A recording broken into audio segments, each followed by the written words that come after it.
పేదరికం నుంచి విజయం వరకు నిజమైన కథ. ఒక చిన్న పల్లెటూరు, తలుపు కూడా సరిగ్గా లేని ఒక పూరిల్లు.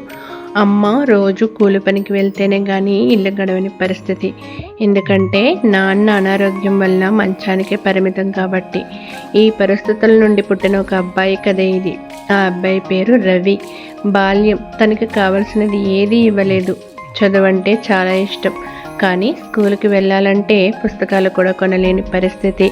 అయినా చదువు పైన ఉన్న ఇష్టంతో ఊరిలో ఉన్న పాఠశాలకు వెళ్ళేవాడు రవి. రవిని చూసి స్కూల్లో పిల్లలందరూ నవ్వుతుంటే అతని వెకిలి నవ్వులను కూడా భరించేవాడు.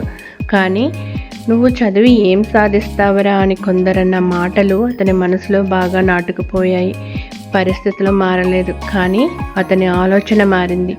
స్కూల్ టీచర్స్ ప్రోత్సాహంతో 10వ తరగతి పాస్ అయ్యాడు. కాలేజీలో జాయిన్ అవ్వడానికి డబ్బుల కోసం రవి ఒక చిన్న పెట్రోల్ బంకులో ఉద్యోగం చేశాడు. రోజుకి 12 గంటల పని.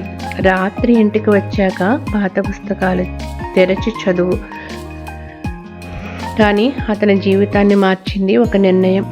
ఒకరోజు ఒక కారులో వచ్చిన వ్యక్తి రవి పనిచేసే విధానం చూసి ఒక మాట అన్నాడు.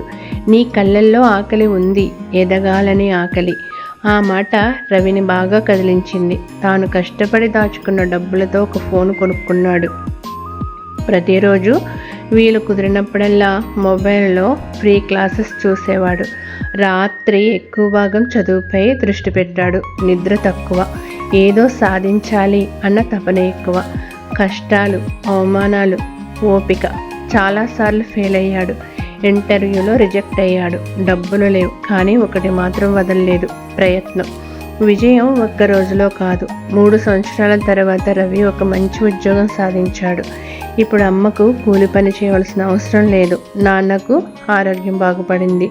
తన పూరిల్లు స్థానంలో ఒక చిన్న ఇల్లు. రవి తన జీవితంలో ఎవరికైనా చెప్పే ఒకే ఒక్క మాట, డబ్బు కంటే పెద్ద విజయం నేను నన్ను నమ్మడం నేర్చుకున్నాను. ఈ కథ మనకి ఏం చెప్తుంది? పేదరికం శాపం కాదు, పరిస్థితులు మన డెస్టినీ కాదు. ఈరోజు నువ్వు ఎక్కడ ఉన్నావో కాదు, రేపు ఎక్కడికి వెళ్ళాలని నిర్ణయించుకున్నావో ముఖ్యం.